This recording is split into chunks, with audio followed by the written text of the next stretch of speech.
Hola oyentes de Radio Sefarad, como cada 2 semanas volvemos a visitar la geografía del Yiddish de la mano de Barda Fishbein. ¿Qué tal, Barda? Hola Jorge, hola a los oyentes de Radio Sefarad. Y vamos a seguir transitando las calles de esta importante localidad, Lublin, en Polonia, de la cual ya hemos hecho 3 entregas y con esta cuarta completamos la importancia que ha tenido este lugar de la geografía para las comunidades judías, ¿no? Efectivamente, Jorge, ha sido una de las ciudades de mayor importancia para la cultura y la historia judía, una larga historia, y mucha población judía llegó a tener hasta la Segunda Guerra Mundial.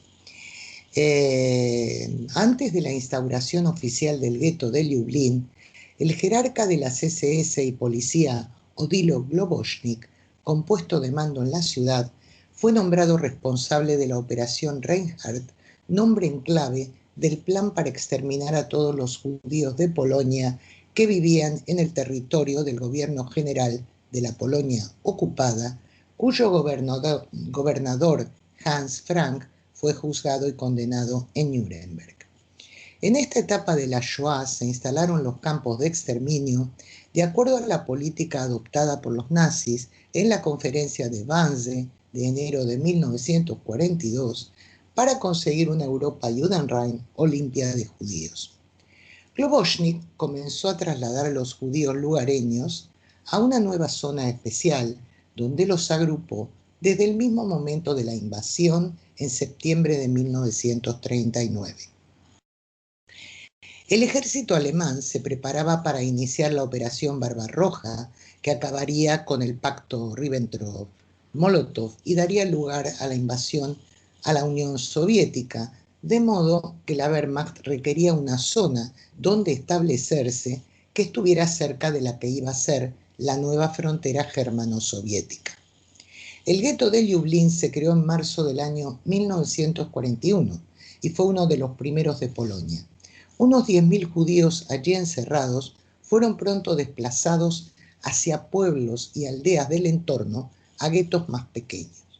Al resto de los judíos lublinenses y a unos 5.000 más huidos de Lodz, Sierach, Kalisz y otros lugares, refugiados en la ciudad, se los dejó en el gueto del distrito de Potsdamsche. Estaba situado entre la puerta Grodzka, que pasó a llamarse la puerta judía, que delimitaba la zona judía de la ciudad del resto de la villa, y luego transcurría por varias calles aledañas. Dentro se hacinaban 34.000 personas, la mayoría judíos polacos, aunque también gitanos de la zona. En la época de mayor población llegaron a malvivir allí unos 40.000 confinados, lo que hacía imposible unas condiciones sanitarias mínimamente apropiadas, y eso generaba brotes constantes de enfermedades infecciosas, lo que sumado al trabajo esclavo agotador y las insuficientes raciones de comida, resultaba una eficaz labor para diezmar a la población encerrada. Sin embargo, este gueto no fue el único lugar de confinamiento de los judíos lublinenses. Las personas que antes de la guerra habían sido activistas de partidos políticos judíos u organizaciones sindicales o sociales, como el Bund, por ejemplo, fueron aisladas y encarceladas en el castillo de la ciudad. Además, como ya se mencionó en nuestra anterior visita, en la ciudad había un campo de prisioneros de guerra donde se alojaba a los soldados judíos capturados en el frente. Entre marzo y abril de 1942, los nazis establecieron un número de deportaciones diarias que fue fijado en 1.400 personas cuyo destino era la muerte. Así fueron trasladados en camiones de ganado más de 30.000 judíos hacia el campo de exterminio de Belzec. Otras 4.000 personas fueron enviadas al pequeño gueto de Maidan Tatarsky, situado en un suburbio de la ciudad, donde fueron asesinadas en sucesivas acciones o enviadas a la muerte en el cercano campo de concentración de Lublin-Majdanek. Los nazis procedieron sistemática y ordenadamente. A mediados de marzo de 1942 comenzó la gran deportación. Primero se realizó una selección en la plaza frente a la cual se hallaba la sede del Judenrat. Los considerados no aptos para trabajar fueron agrupados en la gran sinagoga Maharshal e inmediatamente destinados a la deportación. Debían ir andando hacia un muelle de carga situado junto a un matadero. Desde ese punto, las 1.400 personas del cupo diario se trasladaban al campo de exterminio de Belzec. A lo largo del mes en que se prolongó esta acción, se llevó a cabo el transporte y asesinato de entre 26.000 y 30.000 personas, como hemos dicho. Unas 1.500 más ancianos e inválidos y entre 80 y 100 niños del orfanato fueron también enviados al gueto de Maidan Tatarsky, donde se los fusiló a su llegada. A esa misma localidad fueron trasladados 7.000 sobrevivientes y se los alojó provisionalmente en otro gueto cercano al campo de concentración de Majdanek. El gueto de Maidan Tatarsky fue destruido en noviembre de 1942 y los aproximadamente 3.000 judíos que aún seguían con vida allí también fueron a Majdanek, donde tras otra selección fueron enviados a la cámara de gas los ancianos, los niños y otras personas clasificadas como no aptas para trabajar. Tras vaciar el barrio de Botzamshe, los nazis arrasaron la zona, incluidos los 3 cementerios judíos que había. Únicamente quedaron en pie algunos edificios, aunque muy dañados, entre ellos una sinagoga, el hospital judío y la yeshiva Jochmei Lublin. Como gesto definitivo de la liquidación fue volada la sinagoga Maharam, que como se mencionó en entregas anteriores, había sido construida en el siglo XVII en honor a Meir Lublin. Este acto simbolizó la desaparición de largos siglos de vida y cultura judías en Lublin. Sobre un total de unos 120.000 vecinos, los judíos lublinenses sumaban en 1939, justo antes de la guerra, unas 45.000 personas, algo más de un tercio del total, población que fue casi totalmente aniquilada. Los últimos alojados en el gueto de Lublin también fueron asesinados en Majdanek durante la acción Fiesta de la Cosecha el 3 de noviembre de 1943. Aún quedaban con vida un grupo de activistas prisioneros del castillo de Lublin, pero también fueron asesinados, en su caso poco antes de que la ciudad fuera liberada en julio de 1944. Los datos aproximados que pudieron recabarse tras la guerra es que de la población de alrededor de 40.000 judíos de Lublin, o 45.000, solamente sobrevivieron unas 1.200 personas y casi ninguna de ellas se quedó allí o volvió allí tras la guerra. Un mes después de la liberación, en agosto de 1944, residían en Lublin 300 judíos, de los cuales solo 15 habían sido vecinos de la ciudad antes de la contienda.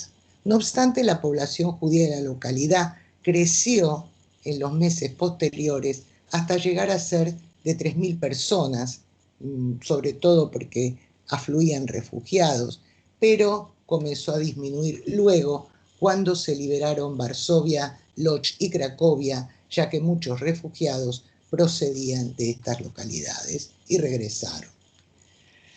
Precisamente en agosto de 1944 se estableció en Lublin la primera organización judía de la posguerra, la Oficina de Asuntos Concernientes a la Ayuda a la Población Judía. Poco después nació el Comité de Ayuda a los Judíos, que se denominó Comité Judío en Lublin. La vida judía volvió a la ciudad mínimamente, los partidos políticos judíos y las instituciones socioculturales retomaron sus actividades, se editaron nuevos periódicos y revistas y se reanudó la actividad educativa y religiosa. Pero tras el siniestro pogromo de Kielce de junio de 1946, emigraron de Lublin aproximadamente 1.300 personas. En el decenio siguiente aún residían allí varios cientos de judíos que abandonaron suelo polaco en 1968 a raíz de la campaña antisemita y antisionista que lanzó el gobierno comunista polaco. En el año 2000 aún quedaban unos 50 judíos en Lublin, aunque ninguno descendiente de los integrantes de la Kehilá anterior a la Segunda Guerra Mundial. Suelen reunirse en una casa de oración asociada con la comunidad judía de Varsovia y mantienen una exposición conmemorativa permanente. En los años 2002 y 2003, tras haber recuperado el edificio y los terrenos de la Yeshiva Jokmei Lublin por parte de la comunidad judía de Varsovia, la institución fue restaurada y se recuperó en parte, guiándose por fotografías hechas antes de la guerra. Este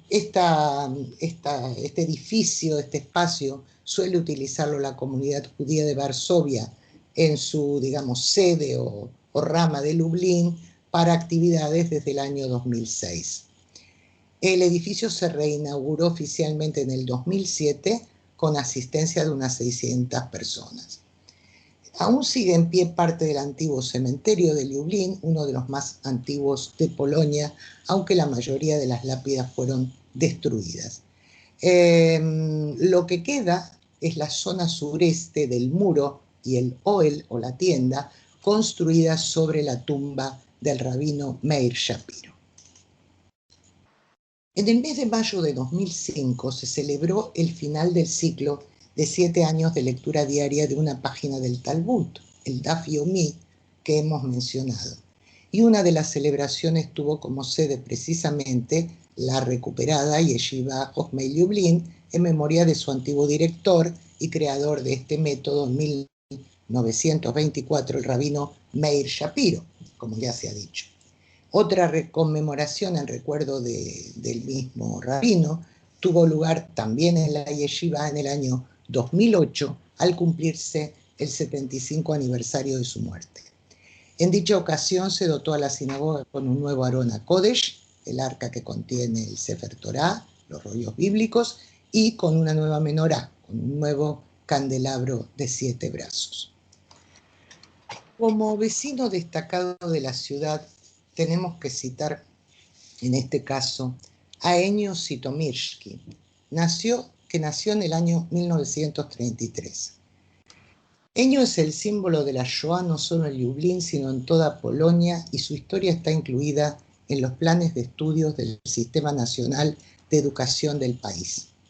Existe un proyecto llamado Cartas a Ennio, que se desarrolla en Lublin desde el año 2005. Este niño es también uno de los héroes de la muestra permanente del Museo de Majdanek. Se trata de una exposición dedicada a los niños, situada en el espacio que ocupó el campo de exterminio mencionado. En septiembre de 1937, Ennio fue inscrito en el Jardín de Infancia Trachter de Lublin. En ese mismo mes del año 1939 debía comenzar primer año de la escuela primaria, pero en ese momento los nazis invadieron Polonia.